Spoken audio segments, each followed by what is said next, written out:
All right, we got to let it breathe while we get the Facebook groups in here.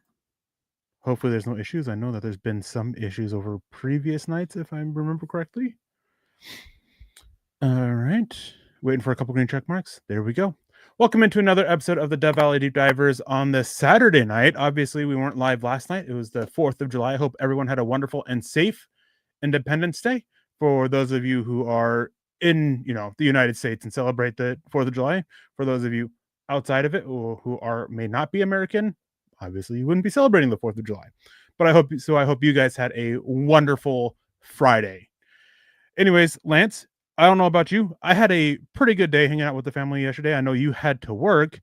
Yeah. So how are you doing, man? I know before we went live, you were talking about how tired you are from work, but how you doing on this Saturday night? Doing good on a Saturday.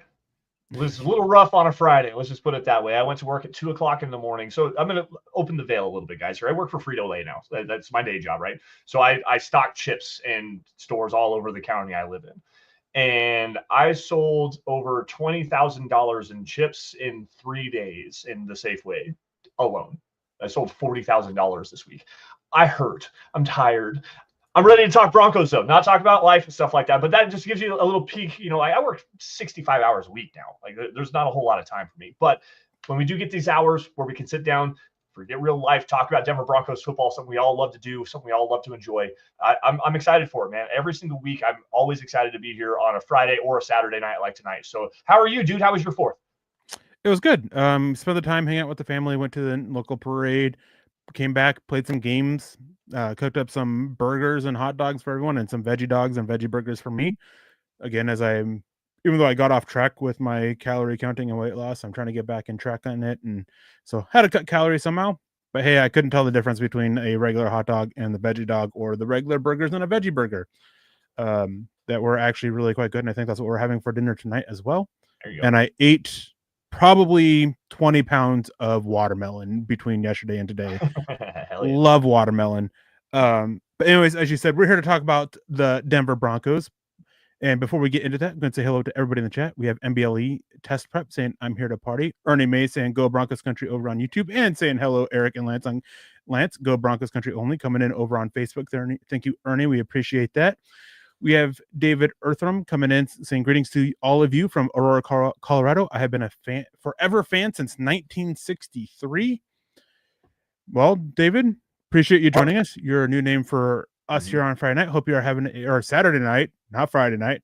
Hope you're having a wonderful time. Normally we are live on Friday, so going to probably do that a couple times. Chase Wallner saying DVDD. And David Papa Bear McElrath coming in with a $2 donation saying, good evening, Broncos Country, hashtag 13 and 4. I am with you on that. Can't wait for training camp to start. Only a couple, about 20-ish days away, I believe, about 3 weeks or so. I think that's away from the start of training camp. And I think the best thing is we get football back this month. Mm-hmm. It's the Hall of Fame game. It's not even really technically a preseason game, but it is. But it's football. It's real football, and I'm so excited for that. And we have Chase Wallner saying, great topic tonight, boys. Broncos will have a lot of money to work with soon, but also a lot to spend.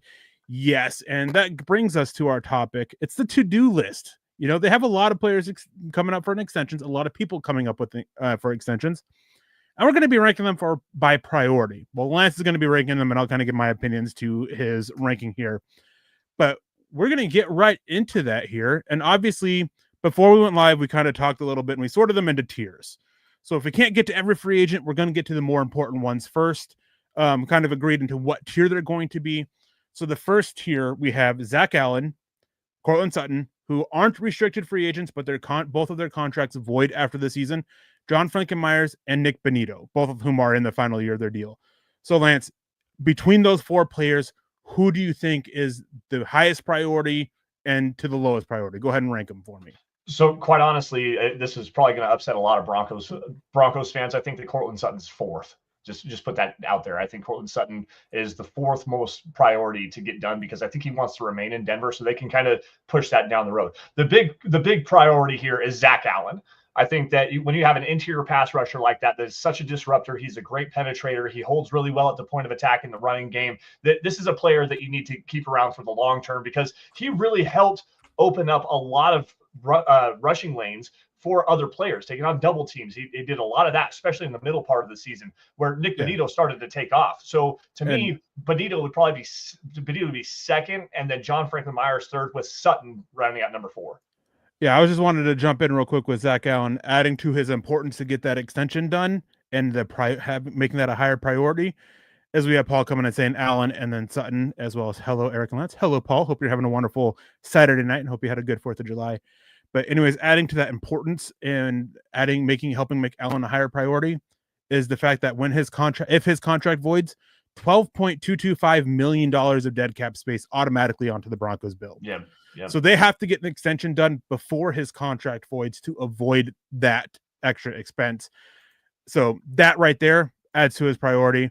I'm a little surprised that you had Courtland Sutton down as the 4th one. Why go into that a little bit more? Why do you have him as the 4th on this priority list? Well, one, the Broncos just gave him a couple $1 million this last season. It's like the under the table handshake of, hey, thanks for being a good soldier. We're gonna take care of you.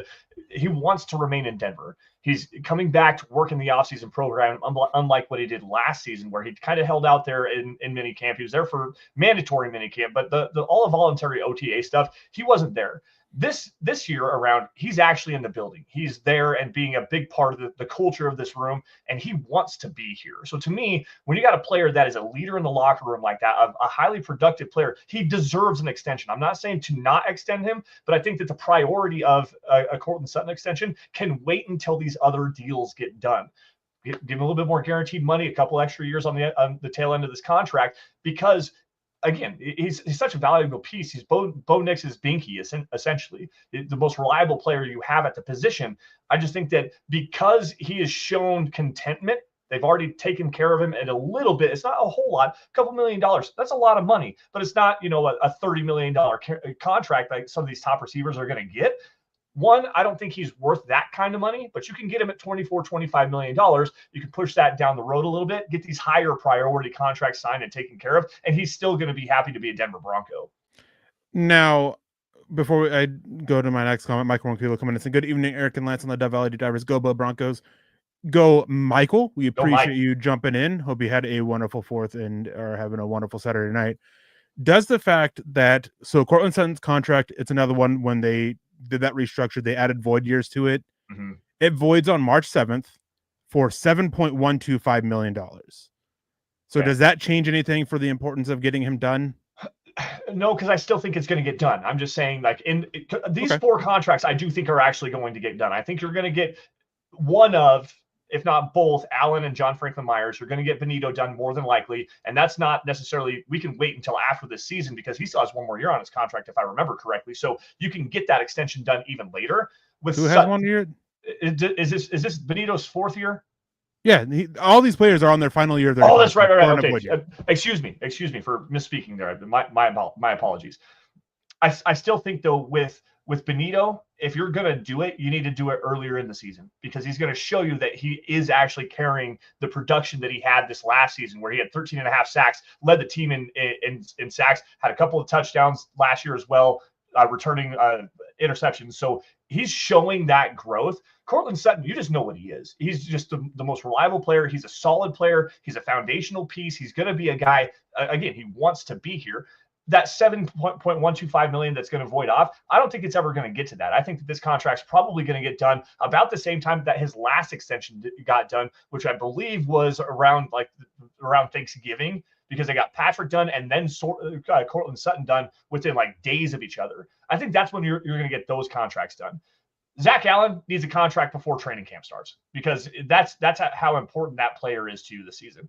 John Franklin Myers, I think that needs to be done after the Bonito contract is done, somewhere around the middle of the season. And then, again, you can push that Sutton contract down a little bit further, try to get some cash flow stuff worked out and everything like that, and you're good to go. I think all 4 of these contracts are going to get done, guys.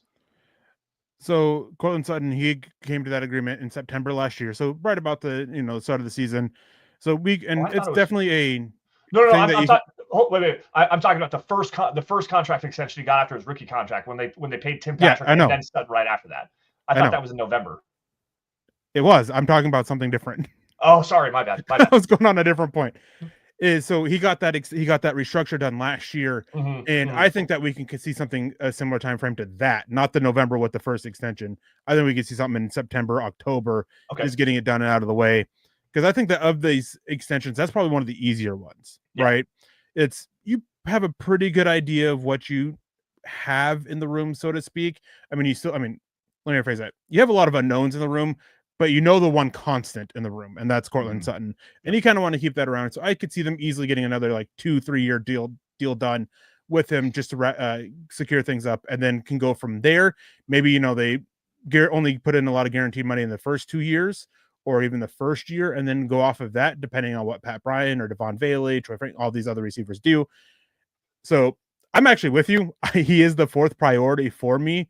I just think we can get it done a little bit earlier because it seems to be the more clear one to get done. Yeah. The Nick Bonito being second is surprising, but not at the same time, because there's a lot of concerns if Nick Bonito can replicate what he had last year. And he is a fastball pitcher who has 103 mile per hour fastball, but he's a liability against the run outside of a handful of plays on the season. And then John Frankenmeyer's, his age, coming off a career year, the cost. Now, I've said this before, Denver can get all four of these guys done. The question is, will they? Like, it's easy when you look at the way that they've structured some deals, over the past few years. It's very easy to see how they could structure deals with those low cap hits in the first year or two. With Russell Wilson's dead cap coming off after this year, they can have that inflated cap hit next year. It's very easily to get done and still add other players and other talent to it. I just not sure they will. And I think the odd man out here is John Frankenmeyer's. So the only disagreement I would have, actually, I said Sutton would be fourth for me. I actually would put him third ahead of John Frankenmeyer's because I think John Frankenmeyer's is the odd man out.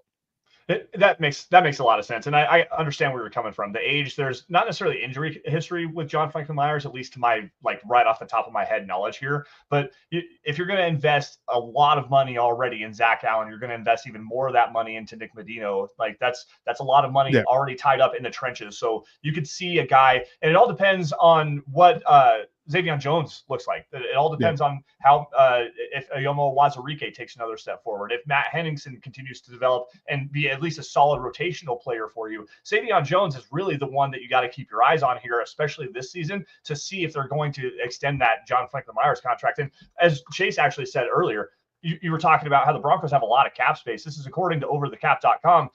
The Broncos, I believe, in 2026, have $50 million in salary cap space, and they still have Bo Nix on a rookie contract. That would be year 3 for him. So you've got cost controlled. You have some flexibility here. If you wanted to get all four done, you absolutely could. And John Frankenmeyer's has been the more vocal one out of all of the four that said, I want a contract. I want it done now. So if he's not going to be happy and want to stick around here, then it's absolutely a possibility that he's the one that is the oddball out. And I mean, we kind of touched on it with Sutton too, but I think there's also a similar conversation with Nick Bonito with the guys behind him, Jonah Ellis, Q Robinson, Dondre Tillman. If they can step up, what happens there? I think that there is and I wrote about this today. It hasn't been published yet. I have Bonito at a 99.999 repeating chance of making this roster. There is a very, very, very slim chance that Denver is like, okay, we'll take something. Some team comes offering him something and they'll take it. I doubt that happens. I want to be clear. 99.9 repeating chance of making this roster. Don't think Bonito gets moved whatsoever. There's just a very, very small possibility of it because of when you look at this edge room, they are 5 deep, right? You have Cooper, you have Bonito, you have Ellis, Tillman, and Robinson. They're 5 deep at the position. I think it's more likely that we see a Dondre Tillman move than one of the other guys, but even then it depends on what the other two edge rushers do. So maybe that could push them Bonito down in not necessarily the priority list, but push him to later in the season or after the season. But I still think he should be the second priority, the second highest priority for getting it done. Real quick, of these four, or of the extensions, who's the first one you think gets done? I think it's Zach Allen. I think that they've made that their top priority this offseason, to tell you the truth. I think that it's either him or Bonito are probably the first two that get done. I think Allen's probably going to be the first one to get done because that's a crucial contract. You have to get Zach Allen brought back in the long term. And you talked about it a little bit as well. With Nick Bonito, there's probably going to be a wait and see factor.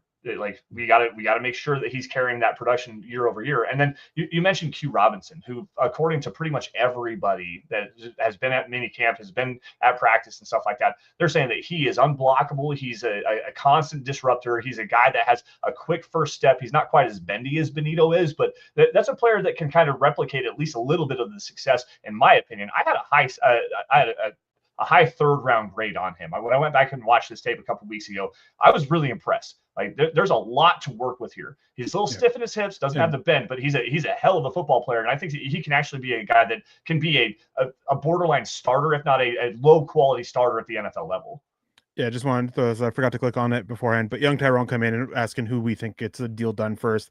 Wanted to shout out you. I forgot to shout out you, young Tyrone. I forgot to just click on the comment beforehand. Phil McLaughlin saying, "Good evening, Eric and Lentz. I think both Sutton and Benito will come later in the season." I agree with Benito. I think they'll go ahead and get it done pretty quickly just to get it out of the way.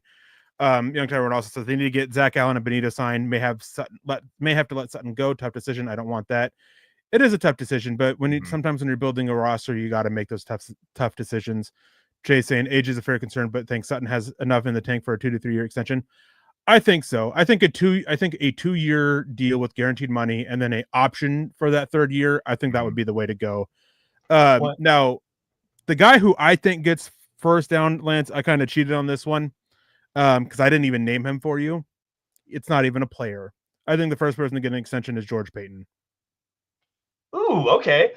You know what? Let's go into this for a second, because I think that this is a good avenue, especially with the concerns that you and I have had with George Paton, going back all the way to taking Pat Surtain over Justin Fields and the roster building, the Randy Gregory extension, going in and signing Russell Wilson and giving him the trading for Russell Wilson, then giving him the huge contract extension. This is an interesting dialogue, and I'm not saying necessarily because you've been so staunchly I don't want to say non-supporter of George Paton, but one of the bigger critics. Very critical of him. Yes. Big time critic of George Paton over the last 4 years. So I actually have an article about this where I talked about it. I decided I wanted to get into it and all that. I think George Paton has proven enough value as a additional scout and additional voice in the room. And while he deserves, plenty of critique for the mistakes he's had, and there have been plenty, you can't ignore the good that he has done. Even though I did disagree at the time, Patrick Surtain over Justin Fields, I've eaten crow on that. I was wrong. That has been a franchise-altering move by not only passing on the Justin Fields, but by landing, the reigning defensive player of the year, who literally allows you to do so much with your defense because you can just trust and rely on him. And then, some of the other moves, Quinn Miners, Jonathan Cooper, and they're in the 6th or 7th round late in the draft. Those have been, and it's not like every draft has been great, but every draft has been, in the case of that 2021 draft, you found 2 of the best players at their position and a good quality starter. That is a great draft outcome.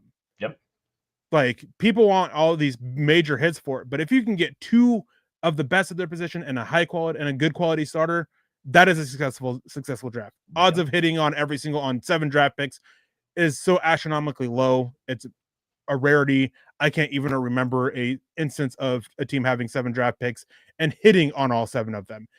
About 3 is the average. I was gonna say, like, the greatest is like Mickey Loomis and Sean Payton in the 2017 draft, where they land Alvin Kamara, Marshawn Lattimore, Trey Hendrickson, Alex Anzalone. Like that draft class was just incredible. The 2021 class with what one is that? That's not Surtain. 2021 was Surtain.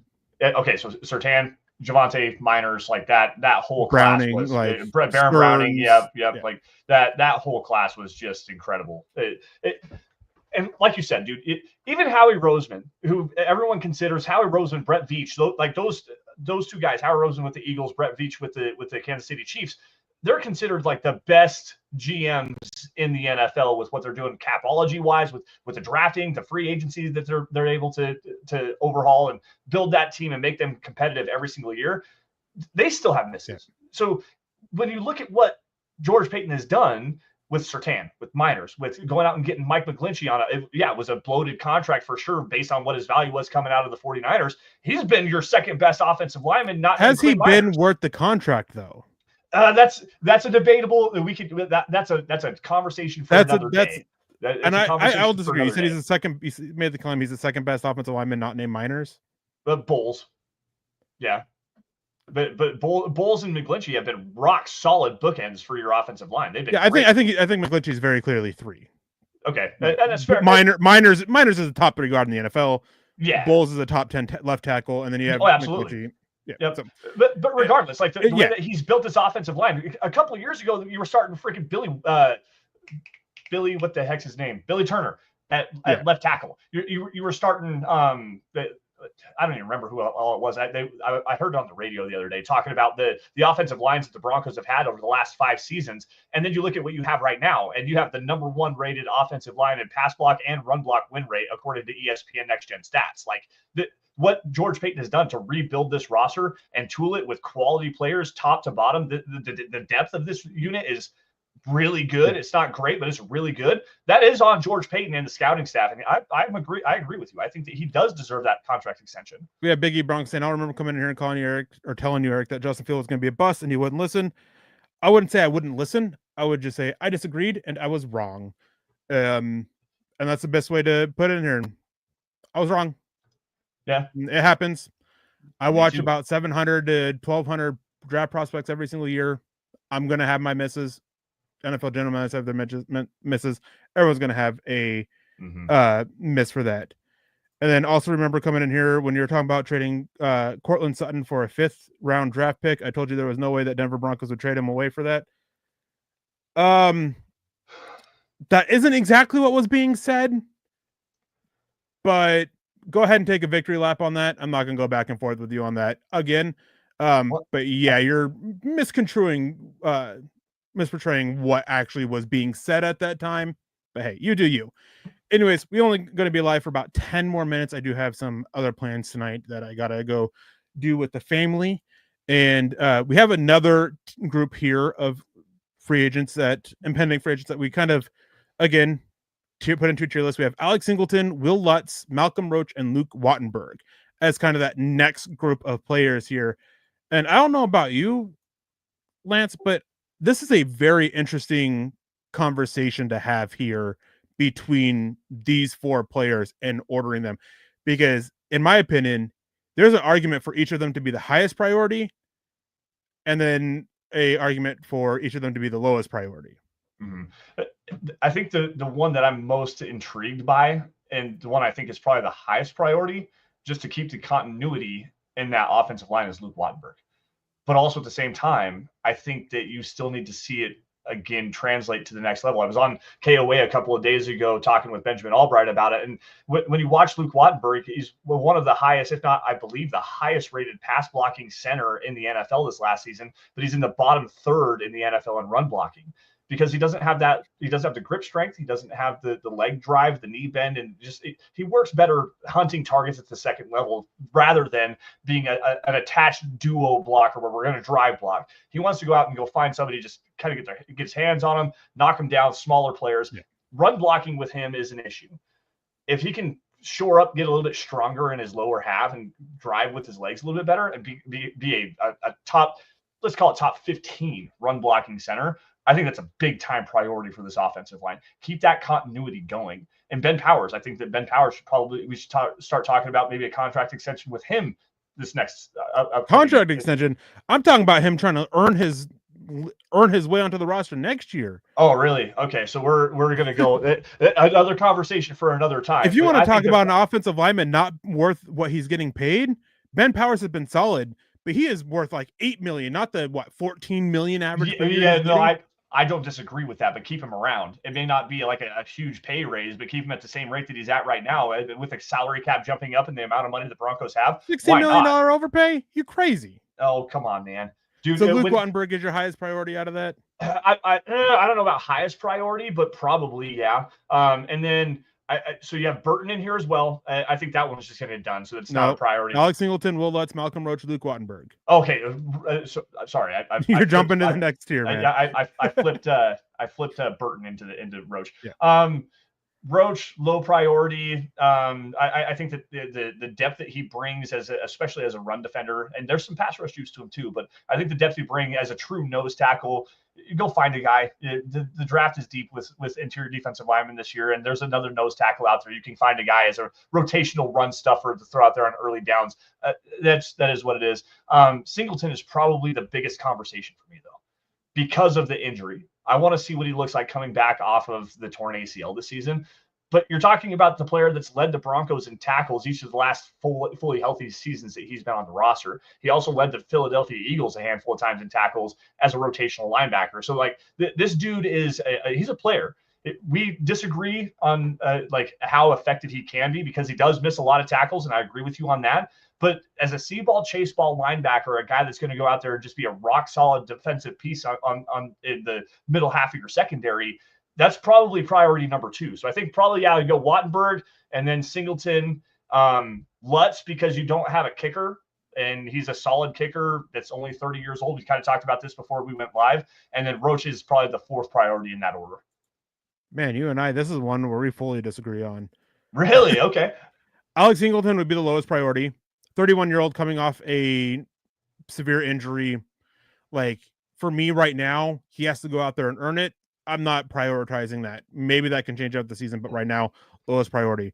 That's fair. Highest priority is Will Lutz, just because we saw what happens when you don't have at least a solid kicker.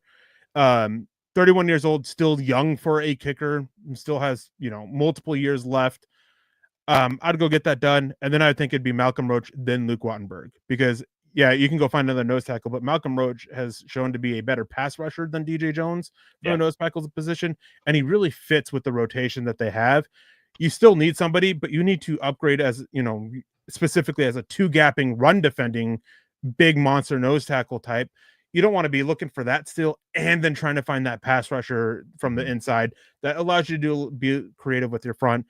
And then Luke Wattenberg, he's fine as a center. I think there are options out there. And then obviously you have Alex Forsyth, you have Clay Webb, and you have the other Gargiulo. Yeah, thank you. There as well, who you've kind of been working with and developing. With the money that you've spent on the offensive line already, with having the overpays of Mike McGlinchey and Ben Powers on it, I'm not sure you can afford taking that shot on Luke Wattenberg unless he, drastically improves. But if he drastically improves, then the question is, can you financially do it?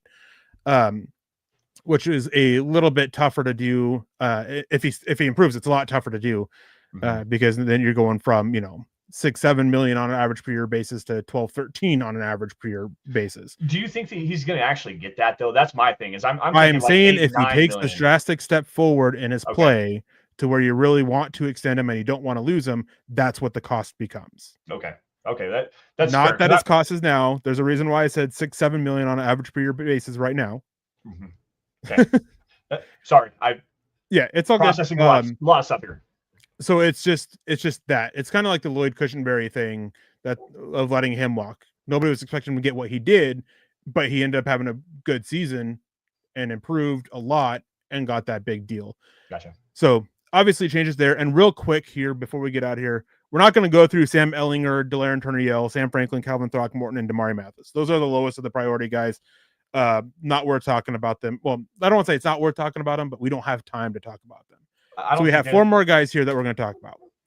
And to me, these are all in the same tier for slightly different reasons. You have Adam Trotman, J.K. Dobbins, Michael Burton, P.J. Locke, and Justin Strnad. Okay. So for me, Burton we talked about Burton. He's already on a 1-year deal right now for just north of the veteran minimum. And as a fullback, solid player, decent special teams, he adds at least a little bit of value. You need to keep a fullback on the roster anyways. That's a low priority to me. I think that's probably the lowest priority there. Actually, you know what? Let me change that, because I think that the lowest priority is Adam Troutman. And I know you need depth at the tight end position, but he's just been kind of a guy. He's not the greatest blocker. He doesn't really offer much as a receiver. Like you've brought in Evan Ingram. You've got Lucas Kroll, who apparently Sean Payton thinks is the next Hall of Famer or something like that. Go find another tight end. and find a guy that can actually offer you a little bit more versatility, be a better receiver specifically, but also a better blocker. Like honestly, with the way that the Steelers went out and they acquired Jonnu Smith from the Miami Dolphins the other day, go see if you can't pry Darnell Washington away from the Pittsburgh Steelers for a late round draft pick and try to add to this room. Get a young guy that has some upside, a big body that's a dominant blocker at the line of scrimmage. Like, sure, add that to Evan Ingram. That would be a more dynamic player than Adam Troutman would be. Who are the other? You had three more in there. The PJ Locke and PJ Locke. Decent depth safety. I think you can find something better there. Go younger at the position. Maybe find a guy in the draft. Justin Strnad, same thing here. He's been a quality player as a special teams player. Played fairly decently in rotational role there last season when Alex Singleton went down, but it was more early in the season than late. Like this whole tier, and even the bottom tier, we said we're not going to talk about those guys. Those guys at the bottom tier, I don't think they're going to get an extension just to begin with. I think they're going to be free agents, that are going to walk. But if you're going to sign anybody, I think Burton and maybe you try to bring Troutman back because he's Sean Payton's guy. Like everybody else, let him walk. So what's your order? And from priority to not? I don't think any of them are priorities. Like that's the thing. Is like that's not what I asked. So in priority order, give me Troutman, give me Strnad, give me PJ Locke, Burton, and then Dobbins. J.K. Dobbins. Oh yeah, that's the other one. Okay. This is a big thing here. J.K. Dobbins. I wanted to hit him, and I keep forgetting that he was in this year. I don't give a damn about right now with J.K. Dobbins. I want to see what happens at the end of the year. Because if he's just a rotational back, gets 500-600 yards, something like that, a handful of touchdowns, that's replaceable veteran backup running back depth there. If he goes off for 1,200 yards, or even like last season where he had 900 yards in 14 games, sure, we can talk about an extension for him. Maybe bring him back on another 1-year deal. But he signed in June on a cheap deal. It's a little bit more expensive than we probably would have liked to see it. $5 million on the maximum level, 3.25, I believe, is where it starts. But if he can go out there and be a solid running back 1, maybe running back 2, 1A, 1B kind of a thing, and he brings you 1,000 yards and 10 touchdowns, absolutely, let's talk about bringing him back. He's only 26 years old. If not, whatever. Like that's the lowest priority is J.K. Dobbins to me. Yeah, I'm in agreement with you that none of these guys are really a priority. I'd let them all, if they're still free agents come June or after the draft, then maybe if I don't get guys that I want, then maybe I look at bringing them back. But if I had to put them in order, I would say PJ Locke is that top one because right now I'm so uncertain about who that third safety is. Fair. And he has proven to be a really good special teams player. And they did bring in Sam Franklin from the Carolina Panthers to help with that, but we haven't seen him in Denver working in this. After that, I would say Michael Burton, just because he is Sean Payton's guy, again, a special teams player and has a role on the offense. Granted, he only sees, not even 10 snaps a game. So he's very limited usage, but with the way the practice squad call-ups, it's why I don't think he makes the roster, but he sticks around on the practice squad and then joins the roster later in the season using that eligibility up. Then I think Troutman, Dobbins, and Strnad. I think with Justin Strnad is some of these guys that they brought in, Lavelle Bailey can potentially replace what he brings on depth on defense. Q Robinson can replace what he's bringing on special teams, as well as some other guys. Lavelle Bailey can also help with that. And then some of the other linebackers they brought in. I think that Justin Strnad is a replaceable level player on both special teams and defense. He's good to have this year just because the depth at linebacker is so uncertain. But I'm fine if we let him walk after this season, both without special teams or defense being, a huge plus to have to keep him. Whereas with at least Michael Burton, he's a good special teams player that you want to bring back. But guys, that's going to do it for us. As Michael Ronquillo says in here, it says PJ Locke did have back surgery after the 24 season. And says great show tonight, Eric and Lance on the Dove Valley Deep Divers. Go Bo Broncos. Thank you guys for joining us. I hope you guys have a wonderful Saturday night. Hope you guys had a wonderful Independence Day. But before we get out here, some quick words of matters of business here. of course, as the ticker says down below, make sure you guys are subscribe, like, and share. It's a way to help us with the algorithms that are ever changing and ever being frustrating. If you listen on Spotify or Apple Podcasts, or even if you don't, you can go to Spotify or Apple Podcasts and leave a 5-star review for a chance to win some gear. Not swag. I hate saying swag every single month. You can follow us on Instagram at @MileHighHuddle with an underscore between mile and high and huddle. And if you guys want, you can get some hats, shirts. You can go to mhhmerch.com to get your gear on. Not swag. Again, I hate the word swag. And go to facebook.com/MileHighHuddlePod. You can follow us on there, facebook.com/MileHighHuddle. You guys can get access to all of our written content and, all the other shows as well. Just in case we ever have issues with that on YouTube being premiered, though we do have more issues on Facebook. So make sure you go to youtube.com/MileHighHuddle and are subscribed to us there. So if there ever is an issue where we can't stream on Facebook, you can still join us over on the YouTubes. Follow us on Twitter or X, whatever it is you want to call it, at MileHighHuddle, at the MHH Pod, and at DVDD_pod, as well as following us at Erick Trickel and at Lance S_MHH. We are one of the many Mile High Huddle podcasts. I will be back live on Monday morning with Nick, I believe. He said that he might not be there, but I haven't heard for sure yet. We'll let you know. If not Monday morning with Nick, it might be Monday morning with Dylan, or just Wednesday morning with Nick. We will let you guys know. Make sure you guys are following the Broncos for Breakfast Twitter account. I don't know it off the top of my head. I haven't learned it yet. But Lance, before we get out of here, any final words? No, just again, Paul jumps in here saying a great escape. Appreciate you both. We couldn't do this without you guys. Like, quite honestly, this show doesn't exist without everybody that's in here tonight. Listening after the fact on the podcast, wherever you go, Apple Podcasts, Spotify, YouTube, Snapple. Wherever the fact. Yeah, Snapple. Ooh, hey, I like Snapple. But no, we couldn't do this without you guys. Like, we love doing this, and it's fun to hang out and have an escape from the real world where, I work 65 hours this week and busted my butt all week. To be able to sit down for even a half hour and have a good conversation with Eric and a good conversation with you guys in the chat, we couldn't do it without you guys. So we appreciate everybody here. Have a great weekend. Stay safe and take care. Again, have a great weekend. And as always, go Broncos. Yeah, as Lon said, make sure you guys have a wonderful weekend. Stay safe. Don't drink and drive. And as my good friend always says, make sure you choose kindness and compassion. And of course, go Broncos.